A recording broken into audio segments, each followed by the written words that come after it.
my demons was gambling. And that's a motherfucker. I don't know if you've ever heard this. I think that's the worst addiction out there. Yeah. Do you know why? Why?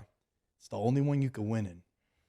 That's fucking true though, bro. It's the only one. I've never heard that. Yo, think about it, right? It's the only one where if I hit the roulette table right now, there is a chance I could take them for a couple $1,000s. And then I'm like, oh shit, I got my rent, I got my bills, I could go buy sneak, I could do all this shit. But then there's also I could hit that table and lose everything. And then I hit the ATM and I lose everything. But it's the only one where you've seen a positive out of it. For a lot of people, financial is like the biggest indicator for people's happiness and their stresses. Like, bro, I used to have my own demons with like mental health stuff and being depressed and all that. And man, I'm not exactly balling out of control. Like I still have to budget my money, but now that I am making money, like, I don't have those problems anymore. And you know what happens if you win $1 million jackpot? You think you leave the casino with bags full of cash? Then go buy a nice house, expensive cars, and fly private for long exotic vacations. But no, in reality, the casino has other plans. So here's the first 3 things to happen if you do win a big jackpot. Number 1, the casino will make sure you don't cash out immediately. As long as you keep playing, chances are you will give at least some of that money back to the casino. Number 2, the casino will use you for PR. They will ask you to give interviews, to smile, to make photos with gigantic checks. You'll become the face of the average guy that suddenly becomes a big winner. And number 3, you'll become the object of a celebration or promotion. You'll see that there's a small little wing over here. The casino will use your big win as an example and will give away bonuses to lure even more players to gamble.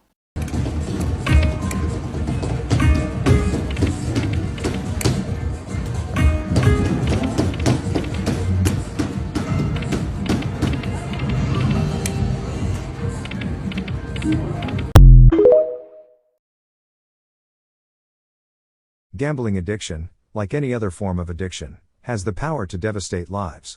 Initially lured by the exhilaration of potential big wins and the thrill of the game, individuals soon find themselves ensnared in a cycle that becomes increasingly hard to break free from. The flashing lights, the sound of coins, and the euphoria that accompanies a win mask the darker underbelly of this enticement. The story, everybody. Here's the story. So when I was in college, I used to work at a casino. I worked at Diamond Joe Casino, and I worked at Dubuque Greyhound Park Casino. So I had a high roller come in. He came in. In his first few minutes, I used to pay the jackpots out. So he had 4 machines lit up and had $100,000 in jackpots on 4 machines. So I told him, take a check, just take a check. And he's like, nope, want the cash. And I'm like, no, man, take some of it in a check. He didn't listen to me. So by the end of my shift, he lost all of that. I paid him $100,000 in cash. And by the end of my shift, he had blew it all back. He was playing 25 cents a spin going like this. He was having a breakdown. He lost 100 plus. He won 100,000 plus what he came into the casino with in my 8-hour shift. So just keep that in mind. Yeah, take the check. You can come back. Come back another day. It's terrible. But you know what? That happens all the time. I had a habit where we used to go to the casino and I would just fucking blow all my money. Whatever I brought, I would spend. I remember I was leaving the casino and I'd gambled fucking like 15K or something. And I'd been there for like 10 hours. It'd be ages to lose this money because I was up and I was down. Being there at the point where I just wanted to leave the money. I think I had like 5K left and I'm like, I just want to leave it here and fucking go home because I was fucking exhausted. The reason I stopped gambling, it had gotten, I was gambling for too much money. You know, Seth, I went to the point, you could never break the casino. You know, I went to Vegas a bunch of times and won $1 million in a weekend. I did, probably 10 times. But I've also went to Vegas and lost $1 million probably 3 times that much. So what was happening was every time I went to Vegas, my goal was to win $1 million. So I'd get up, let's say $300,000, $400,000, $500,000, then lose it all and the million. So I quit for 2 years because I was like, this is getting out of hand. The financial ramifications of a gambling addiction can be immense. Individuals often find themselves drowning in debt, borrowing money they can't repay, or even resorting to theft to fund their habit. As savings are drained, assets liquidated, and credit scores plummet, the economic strain can lead to loss of homes, broken families, and a future clouded by uncertainty. What starts as an occasional flutter can swiftly escalate into a daily compulsion, with the person betting increasingly larger sums in a desperate attempt to recoup their losses. When gambling goes wrong, you don't want to be this man. He was gambling and lost it all. He done lost it all. Oh shit. What happened to your lip, man? Did somebody just punch you in the face? He done lost it all. I think you just need to sit down. Hold on.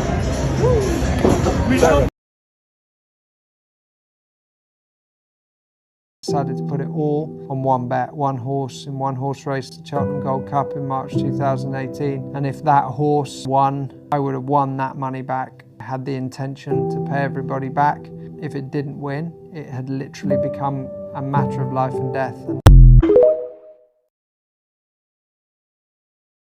So I just got a call from a client. He got a letter from the IRS saying he owes $25,000 due to gambling winnings. The problem is he didn't actually win. So when you go to a casino, depending on what you play or what you do, you may get a form W-2G, which gets reported to the IRS as winnings. You then have to offset that with your losses on a different part of your tax return. If you don't report that, the IRS will assess as if you won with no losses. So in this case, we're going to amend the return and send a notice to the IRS showing that he did not actually win this money. There's no help for gamblers. There's one sign as you drive into Las Vegas. It says, gambling problem? Please call this number. That's ineffective. It should at least say, gambling problem? I bet you won't call this number. That would be more effective. Because these people have a gambling problem.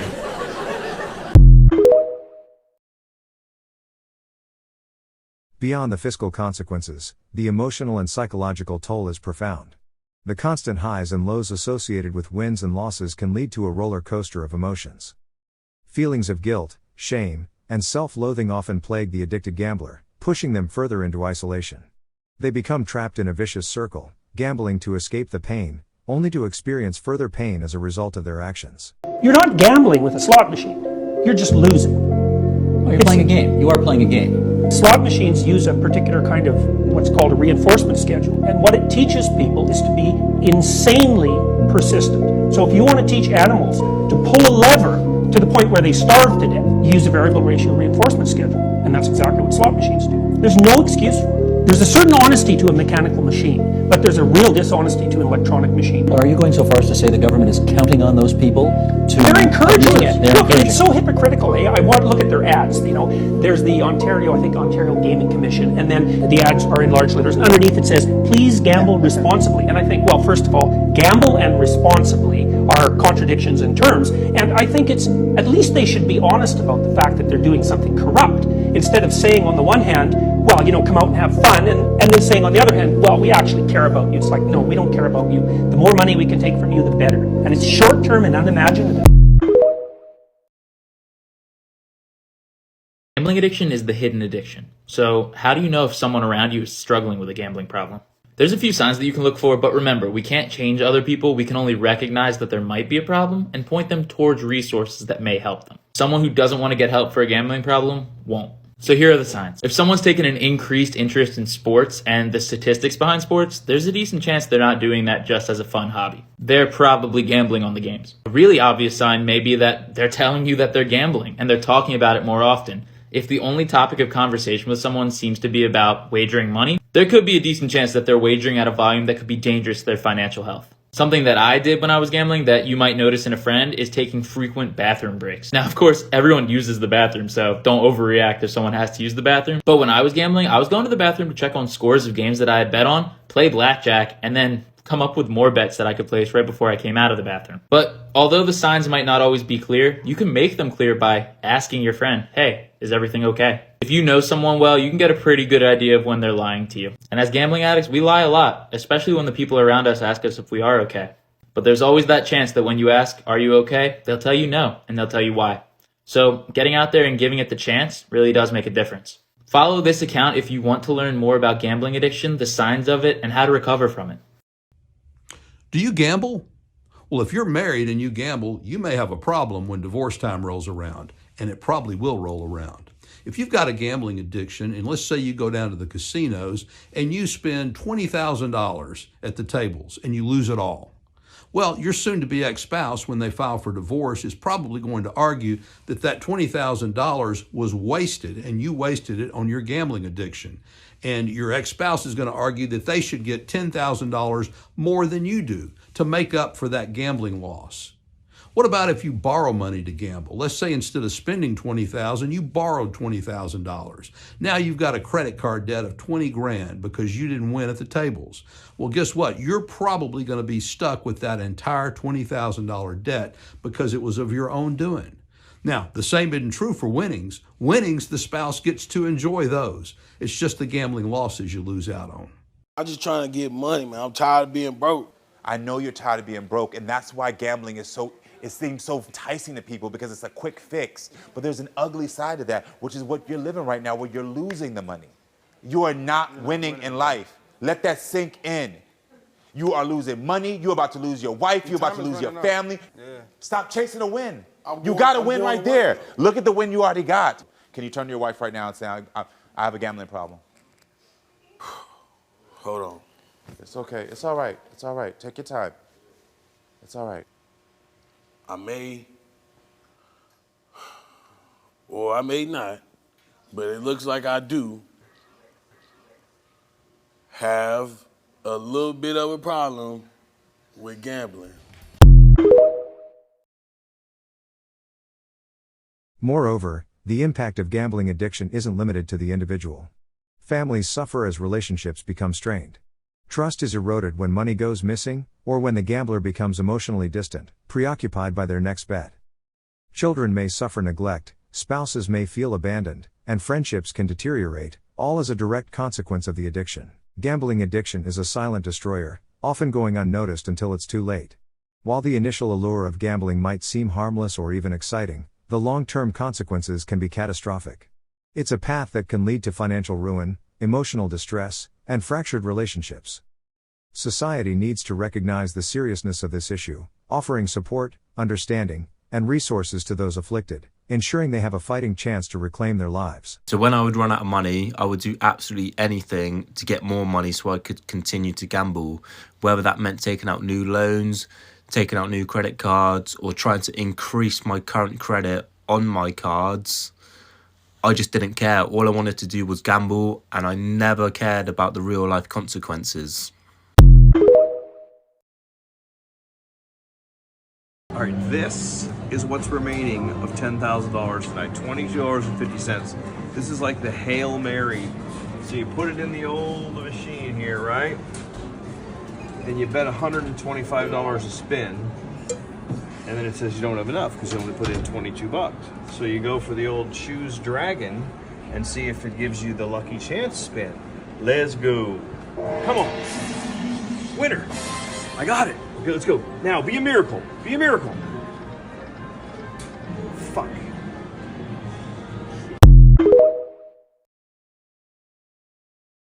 Gambling's the killer. I know one thing, and one thing only. It ain't going away. It ain't going away, and that's the most, that's...